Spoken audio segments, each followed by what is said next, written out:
ये जो पूरा मूवमेंट था सर, उसकी एक तो जब चर्चा चली मेन स्ट्रीम मीडिया पे, तो उसमें ग्रो पूरा का पूरा ऐसा था कि अरे यार I'm got some sort of guts with it, कि पूरे चले हैं मूवमेंट लेके, और भीड़ ऐसी, पूरा बरसात हो रही है तब भी लोग हिल नहीं रहे हैं, पूरा जमावड़ा वहाँ पे लगा हुआ है, पूरे के पूरे एक मकसद, एक परचम के तहत जमा हुए हैं।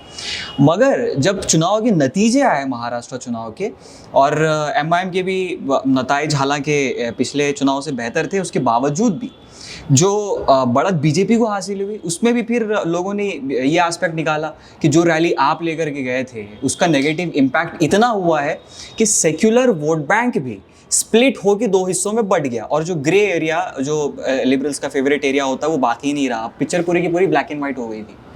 देखिए, आप मुझसे ये उम्मीद कर रहे हैं कि साहब कोई आपके prophet Mohammad peace be upon him के बारे में कुछ बोला, हमने पॉलिटिकली उसका एडवांटेज डिसएडवांटेज मिला है। ये बिल्कुल दो अलग अलग पहलू है साहब। भाड़ में गई ऐसी सियासत, चूल्हे में गई ऐसी सियासत, ठोकर मारते हैं ऐसी कुर्सी को, जहाँ पर आपके इस आइडियोलॉजी, आपके इस शिनाख्त को, आपके पैगंबर मोहम्मद सल्लल्लाहु अलैहि वसल्लम के बारे में अगर कोई कह रहा है और आप ये कहेंगे कि साहब इसका नुकसान आपको यहाँ पर हो रहा है या आपको इसका फ़ायदा, ये तो टोटली डिफरेंट थी। और हमने उस दिन अपने भाषणों के अंदर कहा था, हमने ये चीज़ उसमें कि हम इस मुद्दे को, अब एब्सोल्युटली नॉट भाई, हम जब गए थे वहाँ पर तो हमने तमाम सियासी पार्टी के लोगों को बोला था कि किसी का झंडा नहीं रहेगा।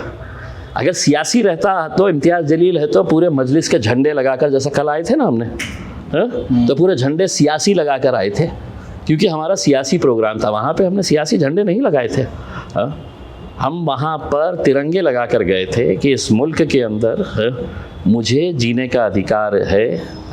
आप जिस तरह की घटिया सोच रख रहे हैं, ये मुल्क को कमज़ोर करने वाली बात है इसमें।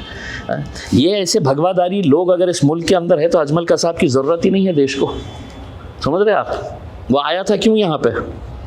पाकिस्तान से क्यों आया था वो यहाँ पे? इस मुल्क को कमज़ोर करने के लिए आया था।